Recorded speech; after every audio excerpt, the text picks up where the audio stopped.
எவனோ வழியில போனவன் அண்ணன் வணக்கம் தான் ஒரு சீட்டை கொடுத்தான். வாங்கி பார்த்தா அது மாநாட்டு. உடனே பத்திரிகையில செய்தி போடுறான். பௌர்ணமி சித்திரை முழுநிலவு நிகழ்ச்சிக்கு திருமாவளவனுக்கு அழைப்பு. என்னென்ன கதையெல்லாம் விடுறாரு பாருங்க. இவர் அப்படியே ரோட்ல போனாரா, இவருக்கே தெரியாம வழியில் நிறுத்தி இவர் கையில பத்திரிகையை கொடுத்துட்டாங்களாம். வாங்கி பார்த்த பிறகுதான் அதுக்கு தெரிஞ்சுதான்.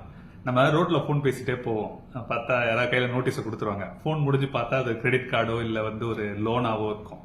அடா இதை போய் வாங்கிட்டோமே அப்படிங்கிற அப்படின்னு நம்ம பார்ப்போம். அந்த மாதிரி ஒரு கட்சியோட தலைவர் அவர் போனாராம், அவருக்கே தெரியாம அவரை வழியில நிறுத்தி அவர் கையில நோட்டீஸை கொடுத்தாங்களாம். இவர் தான் வாங்கினாரு, பார்த்தாரு, சிரிச்சாரு, வாழ்த்தினாரு, நல்லா பேசினாரு. 3 வாரம் அமைதியா இருந்துட்டு இப்ப திடீர்னு ஏன் பேசுறாரு?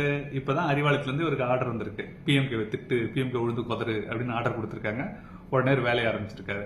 பார்ப்போம் உங்க நாடகம் எவ்வளவு நாளுக்கு நடக்குது, இது எவ்வளவு நாள் தமிழ்நாட்டு மக்கள், பட்டியலின மக்கள் எவ்வளவு நாள் தான் நம்புறாங்க, எத்தனை நாளைக்கு நீங்க நாடகத்தை ஓட்டுறீங்கன்னு பார்ப்போம். ஒரு சின்ன உதவி, அடுத்த தடவை இவ்வளவு கிரிஞ்சா போய் சொல்லாதீங்க, கொஞ்சம் யோசிச்சு பெட்டரா ட்ரை பண்ணுங்க. நன்றி.